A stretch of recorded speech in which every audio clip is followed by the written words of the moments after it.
Hey everyone, how's it going there? I'm Thomas Slava, CEO of Strategic Intent Consulting Group. We're IT services and cybersecurity services organization that services the federal government as well as small and medium-sized businesses. All right, so we got that out the way into my introduction. So why am I here?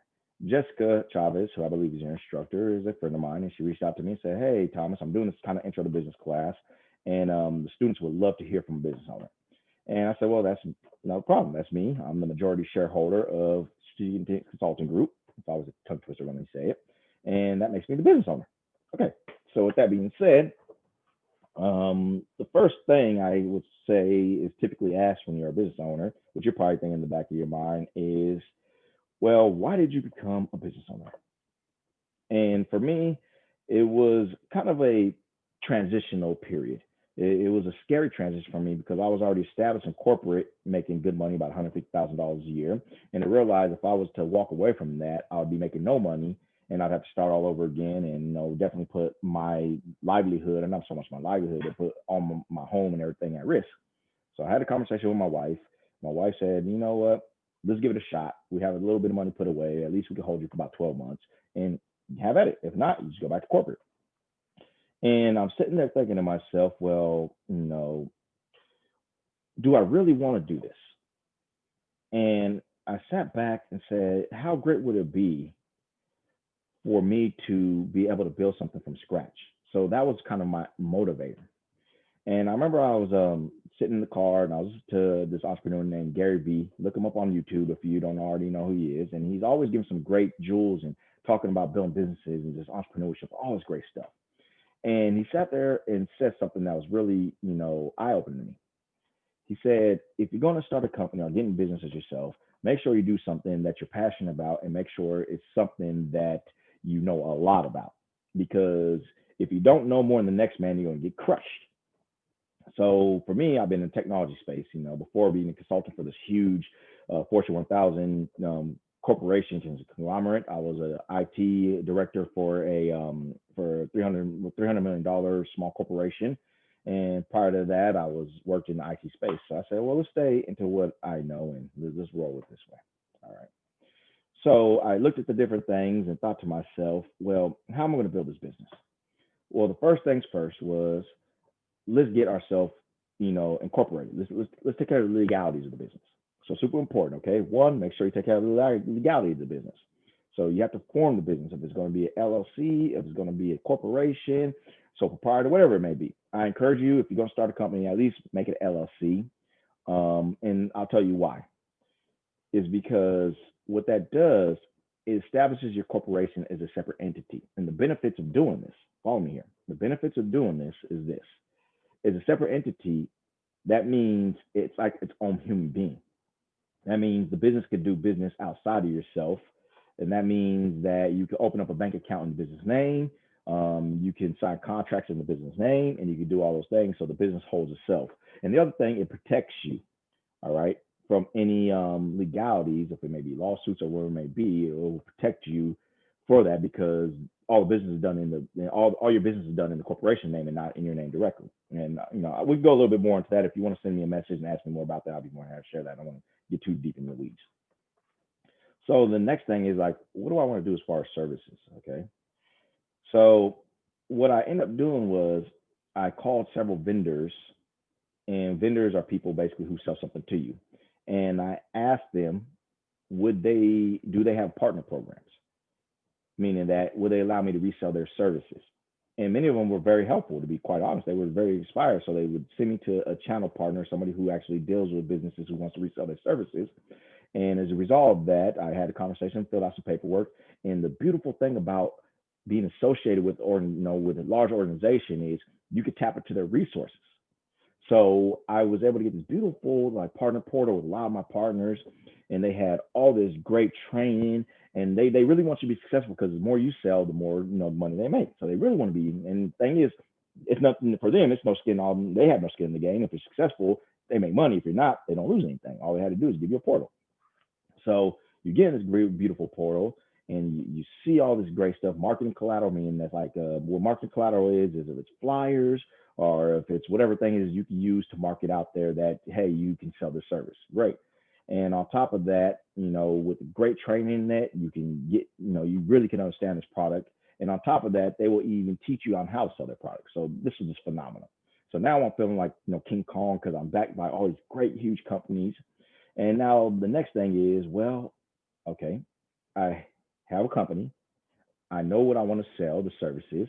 Okay. Now, how do I sell it? It's funny. I don't care how great and how smart you are. Really, I don't care if you were, Isaac Newton or whoever's out there. I don't care if you freaking invented light. At the end of the day, if nobody knows it exists, then nobody can buy it. So you have to find out your basically marketing channels. Some people call them multimedia marketing. Some people call it the digital marketing based on where you're going to market it. But you have to pick those channels. All right.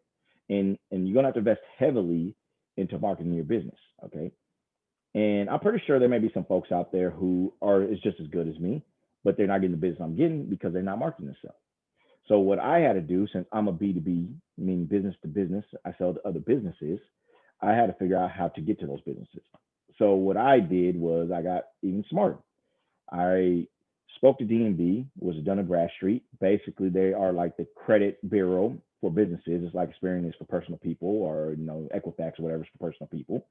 And I, posed the question to them, saying, "Would you happen to have like a database I could purchase from you of all the businesses in a particular market or region that fit this profile?"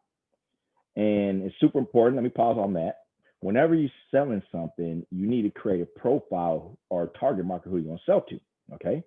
So for me, my target market was companies between 10 and $30 million in revenue, had at least 10 users or more, computer users or more that would utilize my service because that's the sweet spot for that particular industry. And they say, "Thomas, we could do you one better." When I talk to them, okay, they say, "Thomas, we can do you one better." Well, what can you do? How about we give you access to our database and you can run as many as queries based on as many as profile, as many as target markets that you want, okay, for a set price. Great. So what's it going to cost me? $10,000. Oh, no, I don't have that kind of money. And so we negotiated payments. So I was able to negotiate payment plan. And being a business owner, you better know how to negotiate. Understand, it's super important. Now, I'll give you a book real quick on what you could actually read. You know what? Do me a favor. Just send a question because I can't remember off the top of my head what the book is. So just send that question to me. If you really learn how to negotiate, it's a particular book I learned how to negotiate. Okay. So I was able to get that sorted out. Now I can query this database. I get all these emails of all these business people who meet these profiles. So I start sending emails based on their positions, if it's a CEO, CFO, whatever the case is. And, first batches, I was kind of bummed out. But after that, maybe a month or two later, I started getting phone calls. And the first client I got was their whole systems were down. I went out there and I fixed their situation, and boom, now client, either about a $20 million company, several locations, and now I'm making money. Now I actually have a business because you cannot have a business unless you have a customer. That's just the rule. Business doesn't exist unless you get a customer. That's when you actually are a business. And as a result of that, what I learned from Garner Holt, who's a friend of mine, out in Redlands, he Holt Production. Many of you may or may not know him. Look him up. He's a phenomenal human being. He's actually like the leading animatronics, whatever case is, person in the whole world who does like all the animatronics for Disney and whomever else. Great person. And I remember him saying, he said, "Always give people more than what they pay for." So that's what I did. And as a result of that, word of mouth spread and people started throwing me business. So my business started picking up and growing. I'm like, "Oh, this is freaking amazing. This is just great." Now I run into one problem. Now I have to support these because it's not just about little Thomas no more. Little Thomas can't handle this no more. I need to bring people on board. Okay. So you have some options. I exercise 3 different options. One, okay, do I outsource? Overseas outsourcing is a good option for many businesses. Okay. Has its pros and cons. The pros is inexpensive. The cons is you really can't really control the situation 100%. Okay, as far as oversight and management. So you can end up in a bad situation if they fail to follow through on what the commitments were. All right. 2 is you could hire like a third-party company that's what they do. Okay, if it be help desk support, whatever it may be, or in some people's case, maybe a shipment of a logistical, whatever cases. Okay, and 3, you can hire people. So you have to weigh out those options, from a budgetary standpoint. And so I used all three. So I outsourced particular components of my company. I hired a third party company to handle particular components of my company, and I hired actual employees. And when I thought about hiring employees, I'm very blessed to have a friend named Jeff Jonas. He's actually the father of big data. He's one of 12 IBM fellows, who's just a phenomenal human being who has blessed me to give me his number to give him a call whenever I have a entrepreneurial question or whatever the case is. And take a note from that. Find mentors if you really want to build a business or be an entrepreneur. Please find mentors who's already done it, who's successful, and can steer you to keep you out of the danger zones. So Jeff tells me, he said, I'm talking to Jeff. He said, before I answer your question about building a company, do me a favor. I said, what was that, Jeff? He said, read a book called 0 to 1 by Peter Thiel. I'm gonna say that again, 0 to 1 by Peter Thiel, because you should be reading this book. And who is Peter Thiel? Peter Thiel is actually one of the PayPal Mafia members. Yes, it's called PayPal Mafia. That's actually a real thing. Look them up. There's some phenomenal people who actually came from that clique. One of them is, probably you might have heard of this little guy named Elon Musk. He came out of that clique. And maybe the other gentleman who started LinkedIn, what's that? Whatever Reed. I think it's Andy Reid or something like that. And I could be a little wrong, but he came out of PayPal. So it's about maybe 20 or 30 when Peter Thiel comes out of PayPal Mafia as well. Look him up, okay? Really good read to understand how they function. It's actually an interesting story how they got together. So to move on, I read Peter Thiel's book, and Peter Thiel, section of the book talking about building a team, and I took that to heart because he articulates, find a team who has similar interests but complementary skills. So what does that mean? Let me translate this for you. People who have similar interests are people who have interests in the same thing. They like the same movies. They like to, eat the same foods. They have, the same drinks, alcohol, whatever it is. Okay, that makes them where they can build a bond, or relationship. Super important to have that strong relationship. Okay, but have complementary skills, meaning that person may have the same interests as you, but his skills as an accountant, skills as a lawyer, skills as a developer, whatever the case is. So I built a team like that, and I did not build my team in a hierarchy motion. I didn't do that. Me being at the top. No, I built a flat team, meaning, look, you're just as valuable as I am in this organization, and I'm going to make sure you're taken care of, just like I would take care of myself, if not better. And they appreciated that. And, something I learned in human capital management class I took is let people know when they do good, not just when they do bad. And I always tell people, hey, because you were able to deliver on your commitment, we were able to lock in this client. Or, hey, because you were able to do this research and get this product and the service, when we talk to this client, we already have the service ready to go, and we got a new client. And as a result of what you helped us with, we were successful.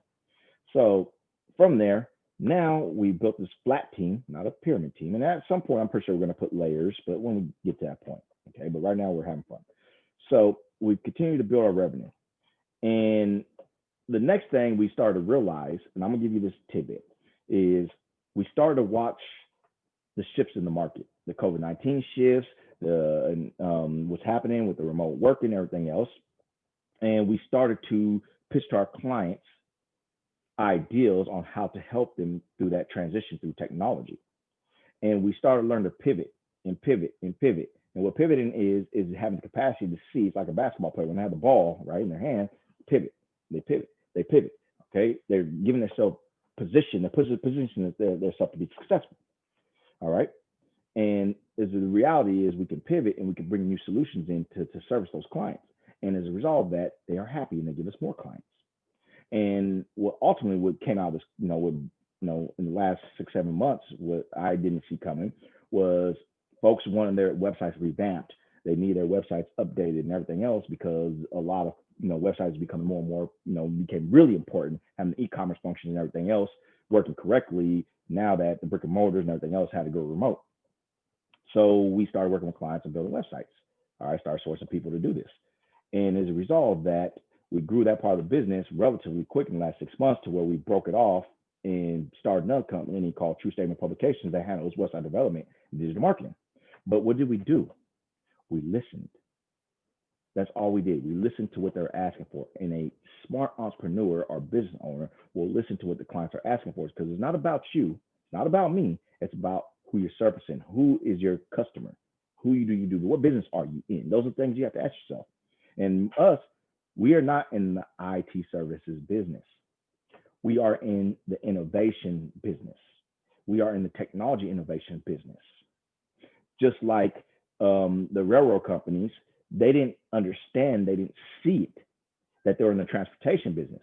So what happened when trucks and steamboats and all that other stuff came out that started airplanes, they got crushed because they didn't recognize it in the transportation. They called themselves, they were in the, we're in the railroad business. No, you're not. You're in the transportation business. So I'm in the technology business, delivering the best technologies to help companies become successful in advance.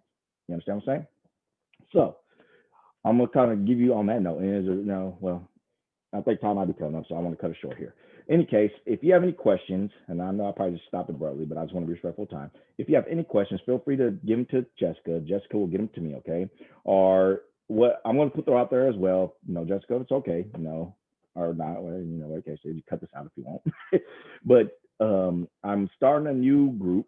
It's called Entrepreneurs Gateway. It's on Facebook. Feel free to look it up. Join the group, okay? And by joining that particular group, you'll start getting some tidbits on entrepreneurship, business ownership. That's I'll be sharing from my experiences and from other entrepreneur experiences. Okay. So I'm going to leave you on that note, and you have a fantastic day, evening, morning, whatever it is for your particular time. And you be safe out there. Okay. So go Yotes.